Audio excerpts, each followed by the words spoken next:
Cancer specifically grows almost 100 times faster in space. There goes my trip to the moon. We are here in Saudi Arabia at the LEAP conference. Got this urge to try and achieve big things. One of my absolute heroes, the Prime Minister of Estonia. My father had this dream of being an entrepreneur, but never really had the chance to do it. My design incorporates advanced AI and robotics technology. The most important thing is to help your community. Saudi Arabia is open for business. I'm Tim Draper. I'm traveling the globe to find game-changing entrepreneurs with world-transforming ideas. Thousands apply, but only top entrepreneurs have made the cut for a chance to win an investment of $1 million US. It's a journey packed with an unforgettable moments.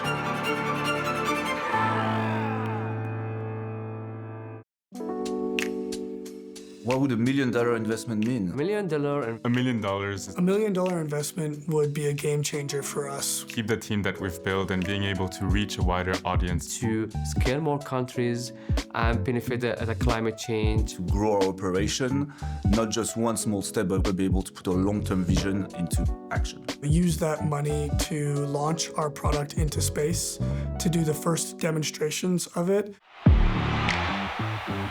Welcome, everybody, to Meet the Drapers! We are here in Riyadh, and Saudi Arabia is taking off as an entrepreneurial hub. We have some amazing guest judges. And as you know, at Meet the Drapers, we adopt the judges. On my right, this is Amal Dahan. Yes. I like it. Yep. And Amal, one of the partners at 500 Global, and a board member of Saudi's Venture Capital and Private Equity Association. True. She has been on the show, so she has already been adopted. And I was a little disappointed to see that her business cards do not say Amal Dahan Draper. Draper. I'm going to get the business card. But I think today. it's just a matter of details. Anything you're going to be looking for today? We always look, for these entrepreneurs that knows how to execute really and have the right experience in the sector. This is what we did 2 years ago. Do you remember Takadao? Yes, I do. We funded I do. Takadao from our episode. And they're growing. Yeah, they're doing very that's well. beautiful. And I have the great pleasure to introduce Tavi Roivas. He is one of my absolute heroes of the world. He was the Prime Minister of Estonia. He and the President got together and they created the digital country. Digital voting in Estonia. They have digital identity, and they were a model for success for all the other countries of the world. Tavi, it is so great to have you here on the show. It's a real pleasure. Thank you for such kind words. I don't know how many of you know, but Tim was actually the first investor in the first unicorn of Estonia. And today, Estonia has more unicorns per capita than any other country in the world. So thank you very much, Tim, for having this trust first in Skype and then many other companies that come from Estonia. He did what, these great leaders do. He moved out of office when his term was up, and then he went off to start a business. I felt that after being Prime Minister for 2 consecutive terms, I will really find a challenge to do something that really changes the world. I had the honor and the possibility to be part of a company that is developing autonomous last-mile shuttles. There are a lot of small cities where you can actually take a ride with one of our overtech vehicles. Amal, would you like to help me welcome Tavi into the Draper family? Absolutely. Okay, let's give him a big hug. You are officially Thank you. onboarded. Okay, with that, let's bring on our first entrepreneur. But before we do, let's see what's going on behind the scenes. My name is Kyle Acierno. I am the CEO of Exobiosphere, and our mission is to extend life on Earth and in space. One day I was thinking deeply about the purpose of life, and I came to the conclusion that the main purpose of life is only to continue our species to exist. And I felt that the best way to do that was to expand into space. Kind of deep. Even when I was in high school or younger, I liked to be a part of a team, and I like to lead teams. So I think I always knew that I would have my own company. I don't think I thought it would be in space. I always was passionate about the environment. I'm a bit jaded now, so that's why I'm looking to space.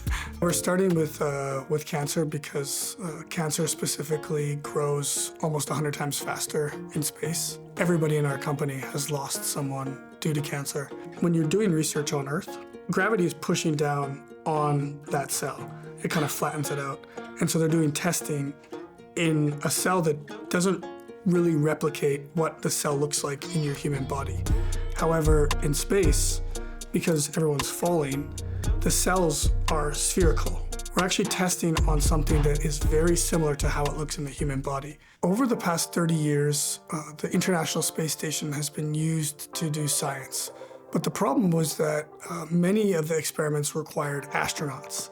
And astronauts are incredibly intelligent humans, but after they live in space for a few weeks, their cognitive abilities lessen. And so they tend to make a lot of mistakes. This created a tremendous amount of problems throughout decades of experiments. So the first thing we needed to do was to develop an automated machine that would conduct all of those activities themselves. So space wasn't intuitively the place that I intended to do work. And ultimately, the work that we're doing doesn't really involve me going to space. I see it just as a destination to travel to. And if we can use the technology and the things that we learn to help humans go to other planets, even better. Ultimately, my younger self always wanted to make a contribution and make sure that my life had meaning and impact. And if I only have, a couple more decades on this planet, I want to make sure that it's impactful.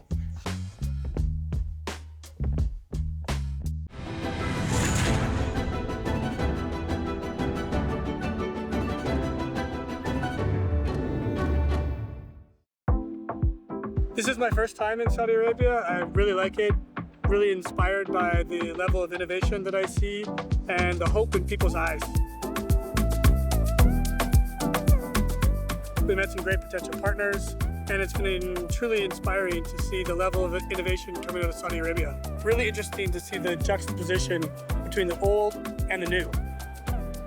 I feel like there's a lot of opportunities here for companies to leapfrog and get ahead of the rest of the world. So I think it's truly inspirational that they're willing to take risks, willing to put their money where their mouth is, and just really willing to put in the effort to be a world-leading player. Nervous isn't the right word. It's more like a rush, like a high. Draper family, I'm here to tell you that the cure for cancer is in space, and Exobiosphere is building the platform to find it. In 2022, over 10 million people died from cancer, including both of my aunties. And there are thousands of people working on these problems. Billions of dollars are spent, but 90% of drugs still fail to reach market. And the problem is the preclinical drug selection. There's a lot of inaccuracies, which results in terrible side effects, and then testing on animals, which ultimately fail. In the past 30 years on the International Space Station, we've learned that cancer grows up to 100 times faster. It's much deadlier in space. There goes my trip to the moon. Maybe I can give you something else. Because what this means is that if you test drugs on the most aggressive types of cancer and fast, you're able to get accelerated results. What that means is that you can find drugs faster, stronger drugs, which are going to result in better drugs on Earth, ultimately saving billions of dollars and saving millions of lives. But what we've developed is the first autonomous lab in space. It distributes the drugs into the well plates. We have a plate reader, which is then analyzing what the drugs are doing, and we send that data back down to Earth. Scientists can understand which drugs to focus on, and we've already seen a tremendous amount of interest from the pharmaceutical companies. So we're going to be launching on Christmas Day, December 25th this year, on a SpaceX rocket with VAST, one of the first commercial. And that will be your first launch. It's going to be our first launch. Oh, that's exciting. It's going to be very exciting. You can get cancer to grow 1,000 times faster, but how do you get it so that you can be 1,000 times more effective?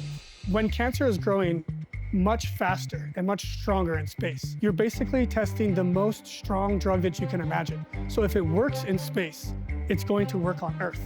Also, because it's happening much faster, it's not taking 10 years or 1 year, it takes 10 days. Is there any FDA approvals through that process? Because it's quite different somehow. Right, it's a very good question. So we're doing preclinical, which means that we don't need to have FDA approval.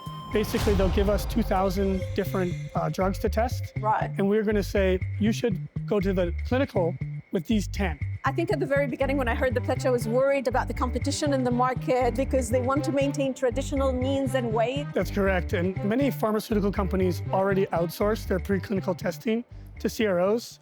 This is why they're excited about partnering with us. They know that it's going to save them billions of dollars, and ideally it's going to result in the savior of millions of lives. Would it be possible to simulate the conditions that you have in the space also on the ground? Yeah, very good question. So we already have a number of microgravity simulators, but they don't have the same effect. They really impact the cells differently. There's a lot of pressure that's happening on them. In microgravity, that doesn't happen. And I think your question probably is, well, why is this happening in space? And the truth is that we don't know. We've just been observing it over and over again. Well, thank you so much, Kyle, for putting together space, medicine. The only thing that's missing is Bitcoin. I'd obviously seen some of the previous episodes, so I knew that he was quite humorous, but I also could see that he is a deep thinker. I myself had cancer at a period of time. If somebody's getting treated and they want to try something, could that be something he would test on that type of cancer? It could go to possibilities that are super huge. Tavi, what'd you think? If there is any company in the world that can actually credibly contribute to curing cancer, they will not only be unicorns or decacorns, but they will also get Nobel Prize, that's for sure. So definitely very good team. The track record is like really rock stars. Let's bring on our next entrepreneur. But before we do, let's see what's going on behind the scenes over here. Hi, my name is Maxime Crivian, and I'm the co-founder of Celsius Innovations. Our mission is to change the way we cool our bodies down and protect our health against heat by developing wearable devices that cool you down when you need it. And I always had the entrepreneur, I think, knack. I always wanted to be kind of free. Staying in an office and being dependent on other people was never really my forte, so I decided to leave and start companies. If you want me to get a bit personal, I think that comes from the fact that my father was an entrepreneur. He was the first French entrepreneur to break the market in China. That always kind of stayed with me as a story, wondering how the hell did he turn up in the 80s in China. He died very young, so part of me was becoming an entrepreneur. I think is a way to kind of reconnect with that part. So I mean, throughout all my 20s, I've really suffered with like hidden hot flashes. So that's why the first product we've developed is hot flashes. Genuinely like ruining my personal life and even professional, talking dates being, absolutely obliterated by liquefying through stress and anxiety. And one night after a couple of pints, may I say, at the pub back home on my balcony in London, and I just thought, why don't we just cool our body instead of cooling the whole room? It might take less energy. An advice we given in France when you're feeling too hot is to apply an ice cube on your wrist here, because it's a very thermally sensitive area of the body. So the first thing I did was a Google search to see, are there already 10 ideas like mine out there? And actually, this is not at all something new. And there was not. There was just one company. I've got one with me. Do you want to see it? Oh God, that feels better. It's really designed for hot flushes, so that helps me right now, and actually that helps me come down up. But I'm always quite happy how this works. And so by applying cool here, not only you get that first that feels good, but the more important part is it actually sends a cool message to your hypothalamus, which is our brain thermostat, and it tells the brain you do not need to panic, you don't need to flush all that heat, you're fine, and it basically cools all these flushing mechanisms. It's just activated. Yeah, I'm pretty relentless. I mean, if you want to go really deep, I can probably know where it comes from, and I'm using it. So my dad committed suicide when I was 8 years old. That will kind of mess you up a little bit as a kid, and you're never going to feel you're enough. So I've got this urge to try and achieve big things. I think this big hole that's created when you're a child is one of the things that then you build upon, and that's what makes you much stronger. When you get tired, when you want to give up, there's something else that's helping you being like, nah, you just keep going.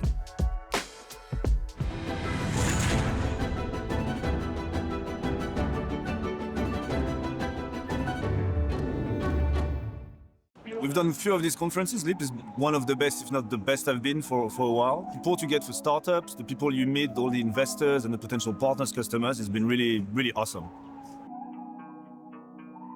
Love the energy of the people, that's what I'll say. Everyone has a lot of energy and yet feels humble and very open to talk, which is not something maybe sometimes you always get in Europe. Also to come here and talk about, menopausal symptoms and the struggle with hot flushes and sort of raise awareness. in a country where they're trying to, do a lot more things for women's health and women's rights. It's been really, really, really interesting experience. The hospitality, like people are very, very friendly. And then you can feel they're happy for you to be here and come and learn more about Saudi. The cameras are rolling, so it's a bit more pressure. It's also Tim Draper in front of you, and the judges as well. You have Estonia's former Prime Minister. My name is Maxime Mycelsius, and I'm the co-founder of Celsius Innovations. Our mission is to change the way we cool our bodies down and protect our health against heat. We've created one of the most powerful and miniaturized cooling systems in the market that we integrate into wearable devices to cool you down when you need it. This journey started because I used to suffer a lot from hot flushes due to stress and anxiety. 10 years ago, I would be liquefying here. But very early in our journey, we were connected to a support group for women going through menopause. And quite frankly, we're heartbroken by some of the stories we heard. Hot flushes have a huge impact on women's health, well-being, but also professional lives. And ultimately, at least 40% of the world's population will at some point in their life struggle with hot flushes. So I'm proud to introduce you the MyCelsius cooling bracelet that I'm wearing. Is that small? Here, can we try it? Yeah, of course. So basically, it's fitted with an electro cooling system, and it cools your wrist down by 15 degrees in about 20 seconds. The science behind it is that it leverages the high thermal sensitivity of your wrist, and it connects with your hypothalamus, the brain thermostats, very efficient. Hot flushes, especially during menopause because of all the hormonal changes, are an overreaction. Okay, I gotta stop you there because I gotta tell the audience, my hand is freezing right now. It feels like I've had an ice cube on there for like a week. If you are having a hot flush, that will tell the brain, stop the flushing mechanism it's activated for no reason. So it almost acts like a switch that stops and reduces the hot flushes. And there's clinical research backing this principle. How long did you say it works? The cooling sessions are 3 minutes, and you can have up to 15 to 20 cooling sessions. Oh no, you get 20 sessions in one charge. So that gives you up to 2 days of coverage. If you're out there and it's really, really hot, does this feel like it cools your body? At the core of what we've developed is the miniaturized cooling system that is patent pending. We could easily create other devices. How big was your sample size, to prove that this actually works? For the core technology, we've done some long-form trials with 32 volunteers. What do you make it for, and how much do you sell it for? We make it for about $60, more or less. We're in the final stages of DFM and manufacturing. And we're going to retail it first at around $200 mark. You are planning to go to market like yourself. I assume that you're considering also going through some really big names. So there's the route working directly with the healthcare providers. So when it comes to the technology itself, we could be integrating straps with maybe other wearables that just deliver the cooling system. It's something we want to do is integrate with other devices we create ourselves, but also work with other partners, so license the technology. Terrific. Well, Maxime, thank you so much for being on Meet the Drapers. Thank you for having us. For some people, their first reaction to seeing it to be like, oh, I love the effect, I love the design. It's the best validation we can get at this stage for us. It doesn't go away. It's like an ice plunge, but just for your wrist. Very intrigued. I think it's not something that you would think about as sitting at home or looking for a problem. It's very particular. Can I take it from, the hot flashes, maybe to master market at some point of cooling? Like when you joked about the heat in Saudi. Sounds very intriguing. Then the question starts becoming, how good is the technology, or how difficult or easy it would be to replicate? Because if it really works, then I would assume that there will be thousands who will try to clone it. Interesting future. Okay, with that, let's bring on our next entrepreneur.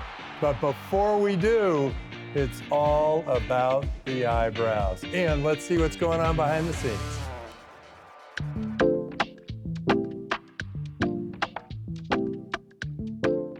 I'm Bavan Muhammad, the CTO of WiPlugEV. We are trying to shape the future of e-mobility worldwide to benefit the environment. My dad told me when I was a kid, maybe totally different than other kids, when he's buying a car toy, supposed to be play with it, have fun. No, for me, I'm doing reverse engineer. I have tickets out to discover what's inside the car, to see the materials, to understand how each piece or chip inside the car working, something like that. Half Jordanian, half Italian, school degree, then get my electrical engineering from States and got my MBA in finance, When I was at school, I'm already engaged in many social matters to help a lot of people, especially in rural areas. I'm a fellow at UN Climate and even for Halcyon in States and Royal Academy of Engineering in London. Being fellow at those organizations, they're focusing on sustainability solutions, patented solutions that can help more people. So I have kind of something inside me to help more people, especially in rural areas. That's why once we're gonna find out the EV cars and all solution related EV cars, we're gonna avoid or minimizing the CO2 emission is gonna be like an average 5 million metric tons per year. The most important thing is to help your community, to help you around. So that's why the idea started from those, to scale to all rural areas. Since I've been many times leader for many projects, even when I was a kid, so that give me a talent, motivation, even me an experience how to lead your company for this matter. At the beginning, it's not easy to have a team from different countries. We have African people, European people, American people, so different civilization, different mentality, different cultures. So when you talk to them as a friendly way, as one family, they feel comfortable to give you feedback about your work, to give you feedback about your traction. We listen to each other. I'm already risk taker from childhood. That's why my father supported me for this matter. When you believe in your idea and believe in yourself, is like a motivation for you to succeed and get many opportunities in the future.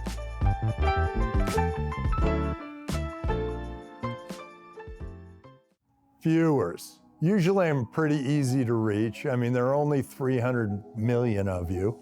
I'm making it a lot easier for you to contact me. I have downloaded my brain into this digital twin, and you can scan this QR code, you can pitch me your idea, you can talk about your business, anything, and I'll answer it 24/7. Enjoy it, it's great. It's a new feature of Meet the Drapers and DraperTV. I think you're gonna have some fun.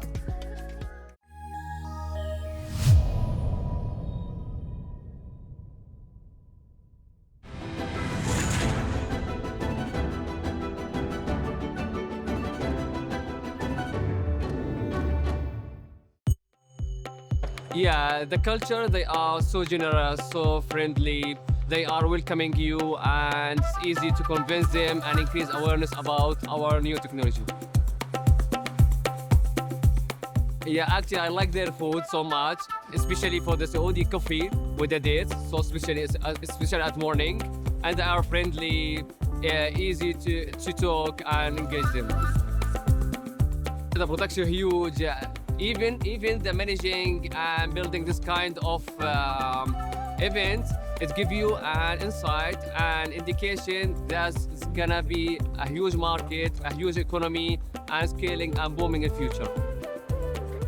I used to pitch in African states. You have to be self-confident, you have to be prepared, knowing what they are doing, something like that. Give us your pitch. Only 500,000 chargers are installed in Europe compared to 5 million EVs, low availability. The average distance between charging stations is 50 kilometers and more. Inconvenience. Hard to find one charger for all types of EV models and charging stations. High cost and lack flexibility. Those are the roadblock for e-mobility. That's why we created WiPlugEV. The solution is efficient, fast, and wireless charger can be integrated with all types of electric and hybrid vehicles and charging stations. No need to use any kind of wire, long-life battery, portable, you can use it anywhere. And no need to use any kind of plug-in. So we avoid any kind of wire. Just detect automatically once the car above. There is inductive charger. Once the car above, there is transmitter on the bulk space and receiver above the vehicle. So it needs to be installed somewhere on the ground? Yeah, installed somewhere on the ground. It's actually a stable one. You don't plug it into the car. No need to be infrastructure or something like that. I got you. So you just put it on the top. There has to be a plug that plugs into that. Yeah, that's just when the battery empty, so recharge. Is that some special kind of plug that, Or can I just plug it into my regular You can outlet? plug it in from AC to DC. We truncated the fluctuation of electricity and compatible with the 240 volts. And nowadays, Saudi Arabia, they are working to have 5,000 charging stations. I mean, you're not the first that is doing this inductive charging, if this is the correct term in English, right? What is your competitive advantage with other players who do similar things? We are more efficient than others with accuracy 96%. Compatible all kinds of EV, hybrid, and charge stations.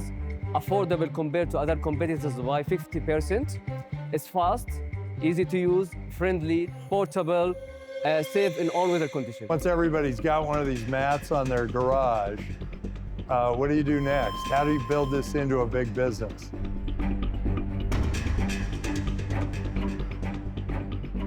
We are looking to scale to stage. That's why we're looking for strategic partner, help us to have a potential for scaling more. And since most of money is spent on production, I didn't send the message in correct way regarding business model that we already had what he already mentioned. How do you continue making money as the charge is happening rather than a one-time actually transaction? We are working to develop our model in addition to direct selling to have recurring revenue based on paying $5 per unit per month to access to data that's connect to mobile app to find nearby charging stations. Terrific. So thanks so much for being on Meet the Drapers. It's appreciated. Thank you so much. Good. Nice to see you. Thank you so much. Thank you. Thank you so much. At home, for charging, it's not too much of a hassle for me to just plug it in. That's easy. But where I really see this kind of inductive charging be like a huge thing is with autonomous vehicles. In every stop, maybe you stop only like 1 minute, but you get some like, let's say 1 kilowatt or like a few kilowatts or kilowatt hours energy. That would be really big. So in a way, the technology is definitely needed. There is many players in the market who do something similar. What worries me in general about hardware in particular, is that piece, the transactional piece, and then what's next. I would love to know why the customers that bought it here or other purchased it. Is it because they haven't seen competition? They haven't met the others? Were you the first that talked to them? Were you a good salesperson that had a great team and that's why you actually, would that sustain over the long term, right? So I think go-to-market strategy, again, I would love to know, is that a first time, or a first mover advantage, or this is something that's going to continue? All right, now let's move on to our fourth and final entrepreneur. But before we do, let's see what's going on behind the scenes. Hello, my name is Rami. I'm the co-founder and CEO at Sorbet, and we're simplifying payment collection globally and business operations for independents in emerging markets. Sorbet, when you think about it, it's actually a word that started in the Middle East and is now used by kind of people in the US or in France, like you say, sorbet. They're all very colorful, a lot of taste. And yeah, I think that's kind of what pushed us to go forward with the word sorbet. Studied computer science in Montreal, then started my career in a consulting firm within their AI and machine learning team, but always had a very strong interest for Web3 and blockchain technology, which kind of pushed me to quit my job back in 2021 and kind of dive into the whole Web3 space. Right after university, I kind of opened a venture in Montreal. It was a short-lived venture. I opened a cafe. And also the whole purpose of that cafe was to kind of promote blockchain and also alts. I remember I was going to this place in Montreal called Cafe Campus, and we would go every Thursday there with some friends, and on the way there was like this one shop, which was like a Bitcoin shop. And that was quite early, and I remember passing by it a couple of times and seeing these like mining rigs, which was quite interesting, and it was my light bulb moment, and yeah, seeing that how other people could kind of make money from this new technology, and being like an early adopter is always a interesting space to be in. My mom, she likes that stability and that security of like having a stable job, but I think my father, I mean, they both support me, but my father more specifically, because I think even him younger, he had like this dream of kind of being an entrepreneur, but never really had the chance to do it. And we were both in the Web3 space since 2016, so he understands this space, he understands the benefits and sees the value, and I guess he's kind of living that dream through me at the moment. I'm lucky enough to have a dad that understands it and understands the benefits, so like I'm not explaining like this alien thing with like crypto, and so like he understands, he sees the value of it. I think I always wanted to be an entrepreneur. So yeah, I think he would be quite proud of what's happening now. Cool. Yeah.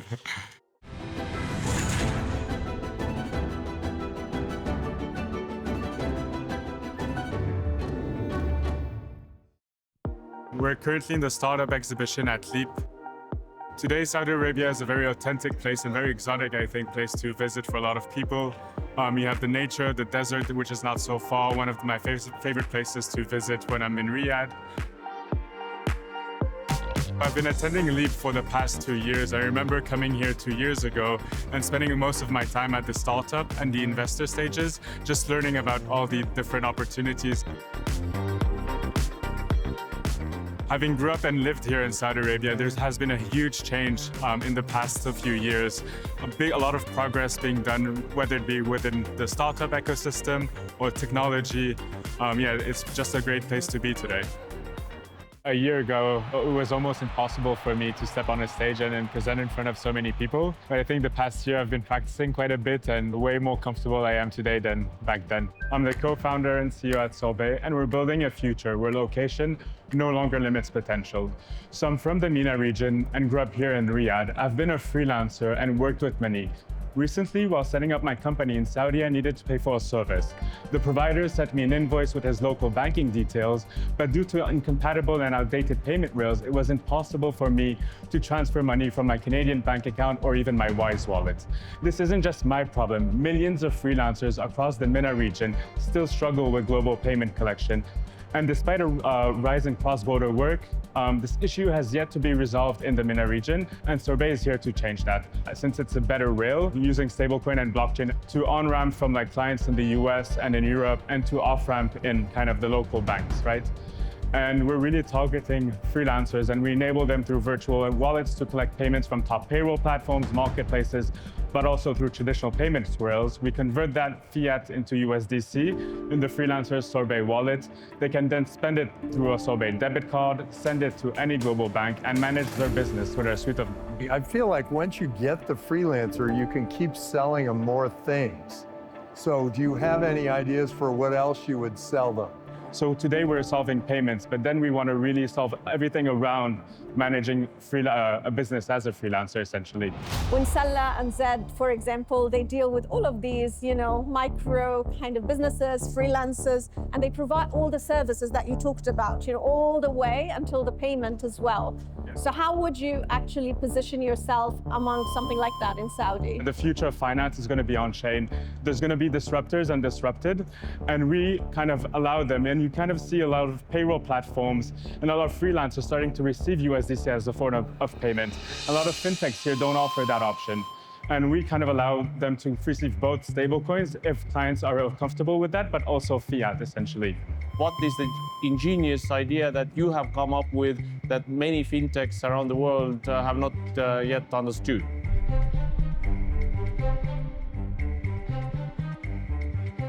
I would have loved to tell him more about the feedback that we're getting from our users, and I think maybe he would understand a bit more how this solution is much needed in this region. We're targeting the markets that Wise and Revolut don't operate in, and these are underserved markets, such as Egypt again, Morocco, and a lot of countries in the MENA region. So essentially... So over time, do you get marginalized? Yeah, so that's why there's going to be a race to the bottom in terms of fee, and that's why we kind of are talking with freelancers and are building a set of tools. Terrific. Well, Rami, thank you so much for being on Meet the Drapers. Nice meeting you. Pleasure having you. Nice to see you. Thank you very much.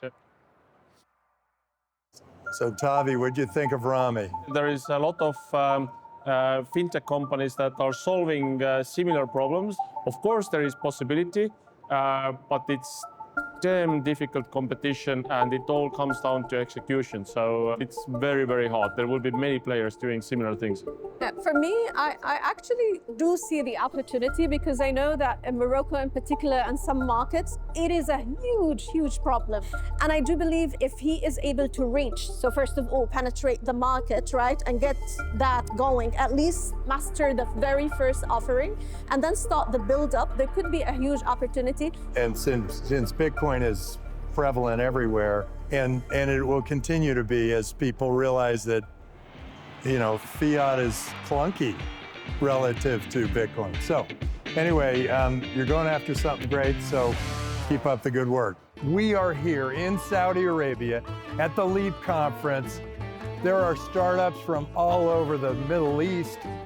Saudi Arabia is open for business. Hey, let's go find some entrepreneurs. Hello. Welcome to Mobile's booth at LEAP 2025. How did they design you so that your eyes look like they move back and forth the way real people's eyes move? That's a fascinating question. My design incorporates advanced AI and robotics technology, which allows for lifelike movements and expressions to create a more engaging and realistic interaction. Ooh, drones hub. Let's do this. So is this a drone? Is it gonna take off? Wow. Do you have to be a helicopter pilot to do this? So I could hop in there and take off and drive somewhere? Well, let's do it. Waving at the camera. Oh, what's your startup? Is it called? Hubi. Hubi? I have. And what does Hubi do? We have a graphic design subscription platform. Are you selling ice cream too? Let's celebrate. All right. This is my second startup. My first startup. What happened with the first? It failed. Hey. At Draper University, we say, I will fail and fail again until I succeed. Yeah. It's really fun to see all these entrepreneurs happening here in Saudi. I love this country. Let's bring them all up here, have them face the music. While they're here and close by and heavily threatening, I would like to ask our guest judges, which one goes forward? Oh, wow. Yep, we have Exobiosphere, the cancer in space. We have MyCelsius, it's the coolest company on the earth. We have WiPlug, which and it charges your car. Sorbet, which sells ice cream. No, Sorbet.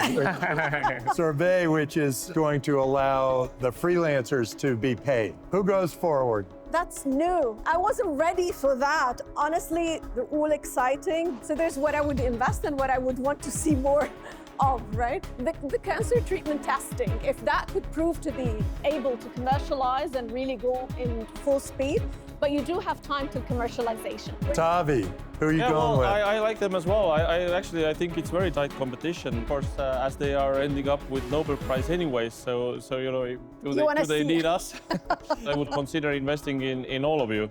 But I would go to the one that I think I understand most, WiPlug or WiPlug. Oh, and you know the field. Exactly, it's his area. Ooh, I don't have to choose this because it's all in the crystal ball. The good news is that whoever we select is not the only one who might go to the finale. The viewers out there can vote, move you to the finale. Exo, I think this is really a breakthrough, very exciting. There's so many what ifs, and I think this is one of those that if it works, extraordinary outcome. The downside I felt was you're going the old model of big pharma. Big pharma is one size fits all, and I believe that we're moving toward a bespoke model where every individual will be able to 3D print their own drug. MyCelsius, I couldn't believe that thing worked. It was unbelievable. It is a really good product for global warming and for hot flashes. The downside, the concern I have is it a product or is it a company? Does it transform an industry? I didn't see the industry. WiPlug, I did think this was a big opportunity. I don't think you have the right business model yet. Just selling those mats for 800 bucks, that is not the model. You need to own that customer. You need to own the plug.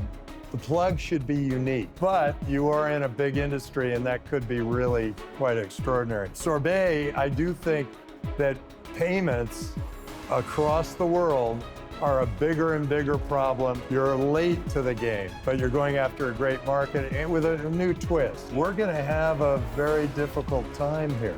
Who knows some magic words? Oh, I'm starting to feel it.